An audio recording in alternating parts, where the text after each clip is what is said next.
నమస్తే, welcome to సత్యగ్రహి. నేను శివాని. ప్రస్తుతం తెలంగాణ రాజకీయాల్లో ఒక సంచలన వార్త హాట్ టాపిక్ గా మారింది. ముఖ్యమంత్రి రేవంత్ రెడ్డి నేతృత్వంలోని కాంగ్రెస్ ప్రభుత్వంపై అధిష్టానానికి కీలక నివేదిక అందినట్లు తెలుస్తోంది. కాంగ్రెస్ సీనియర్ నేత, తెలంగాణ పార్టీ వ్యవహారాల ఇన్ఛార్జ్ మీనాక్షి నటరాజన్ ఇచ్చిన అంతర్గత నివేదిక ఇప్పుడు రేవంత్ టీంలో తీవ్ర కలకలం రేపుతోంది.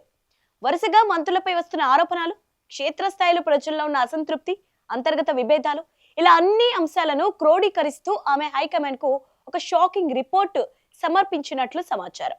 అసలు ఆ రిపోర్ట్ లో ఏముంది? రేవంత్ రెడ్డి ప్రభుత్వానికి వచ్చిన ముప్పేంటి? హైకమాండ్ ఎలాంటి నిర్ణయం తీసుకోబోతుంది? ఈ పూర్తి వివరాలు ఈ వీడియోలో తెలుసుకుందాం. వీడియోని చివరి దాకా వాచ్ చేయండి. అలాగే మా సత్యాగ్రహి ఛానల్ ని ఇప్పుడే సబ్స్క్రైబ్ చేసుకోండి.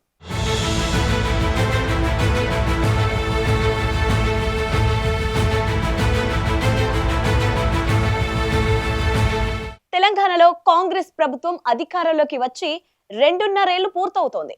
కానీ అప్పుడే ప్రభుత్వంపై, ముఖ్యంగా పలువురు మంత్రులపై తీవ్ర స్థాయిలో ఆరోపణలు వస్తున్నాయి.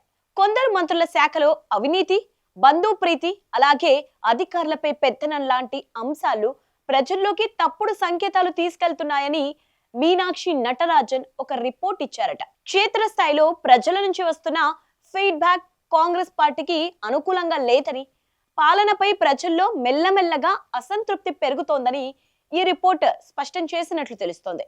ఎన్నికల సమయంలో ఇచ్చిన హామీల అమలులో జరుగుతున్న ఆలస్యం, స్థానిక నేతల వైఖరి కూడా ప్రజల్లో నెగటివిటీ పెరగడానికి కారణమవుతున్నాయని నివేదిక ఇచ్చారట మీనాక్షి నటరాజన్. ఈ రిపోర్ట్ లో హైలైట్ చేసిన మరో కీలకమైన అంశం ఏంటంటే, ప్రభుత్వంలో కేవలం 3 నేతలకు మాత్రమే ప్రాధాన్యత రావడం. ముఖ్యమంత్రి రేవంత్ రెడ్డి, డిప్యూటీ సీఎం భట్టి విక్రమార్క, మంత్రి పొంగిలేటి శ్రీనివాస్ రెడ్డి, ఈ 3 మినహా మిగతా మంత్రులకు ప్రభుత్వంలో పెద్దగా విలువ లేదనే భావన పార్టీలోనే బలంగా వినిపిస్తోంది. కీలక నిర్ణయాలన్నీ ఈ 3 చుట్టూనే తిరుగుతున్నాయని, మిగతా మంత్రులను డమ్మిలుగా మార్చేశారని అసంతృప్తి సదరు మంత్రుల్లోనే ఉందట. ఈ అంతర్గత విభేదాలు, సమన్వయ లోపం కారణంగానే ప్రభుత్వం ఆశించిన పనితీరును కనబర్చట్లేదని మీనాక్షి నటరాజన్ అధిష్టానానికి వివరించినట్లు తెలుస్తోంది. ఇక అందరినీ షాక్ కు గురి చేస్తున్న మరో అంశం బీజేపీతో దోస్తీ అనే ప్రచారం.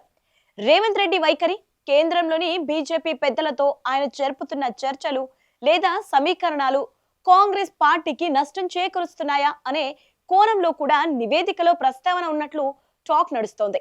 నిజానికి దేశవ్యాప్తంగా బీజేపీ, కాంగ్రెస్ మధ్య వైరం ఉంటుంది. కానీ అదేం విచిత్రమో తెలియదు, కానీ తెలంగాణకు వచ్చేసరికి ఈ 2 పార్టీల మధ్య సాన్నిహిత్యం కొట్టెచ్చినట్లు కనిపిస్తుంటుంది.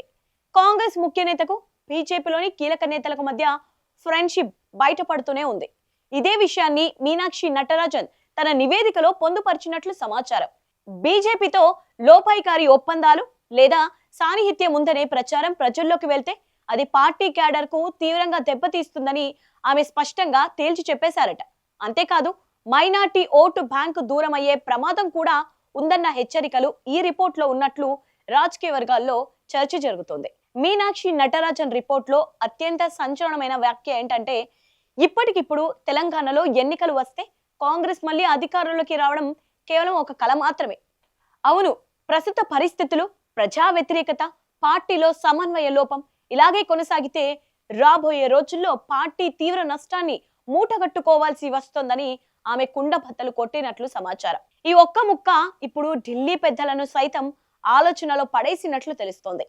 కర్ణాటక తర్వాత కాంగ్రెస్ కు అత్యంత ప్రతిష్టాత్మకమైన తెలంగాణలోనే ఇలాంటి పరిస్థితి ఉంటే అది జాతీయ స్థాయిలో పార్టీ ఇమేజ్ ను దెబ్బతీస్తుంది అని హైకమాండ్ భావిస్తున్నట్లు టాక్ నడుస్తోంది.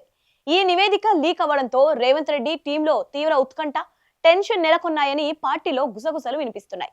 అధిష్టానం ఈ రిపోర్ట్ ను బేస్ చేసుకుని ఎలాంటి కఠిన నిర్ణయాలు తీసుకుంటుందో అని రేవంత్ అండ్ టీం భయపడుతున్నారట. ఒకవేళ కాంగ్రెస్ హైకమాండ్ గనక ప్రభుత్వంలో లేదా పార్టీ పదవుల్లో మార్పులు చేర్పులు చేపడితే తమ స్థానాలకి ఎసరు వస్తుందని కొందరు మంత్రులు ఆందోళన చెందుతున్నట్లు తెలుస్తోంది. హైకమాండ్ ఆదేశాల ప్రకారం కొందరిపై వేటు పడక తప్పదా అనేది ఇప్పుడు తెలంగాణ రాజకీయాల్లో $1 మిలియన్ ప్రశ్నగా మారింది. మొత్తానికి మీనాక్షి నటరాజన్ ఇచ్చిన రిపోర్టు తెలంగాణ కాంగ్రెస్ లో ఒక పెద్ద భూకంపాన్ని సృష్టించింది. దీనిపై మరి మీ అభిప్రాయం ఏంటి? రేవంత్ పాలనపై ప్రజల్లో ఎలాంటి అసంతృప్తి ఉంది? మీనాక్షి నటరాజన్ ఇచ్చిన రిపోర్ట్ ఎవరి కొంప ముంచబోతోంది?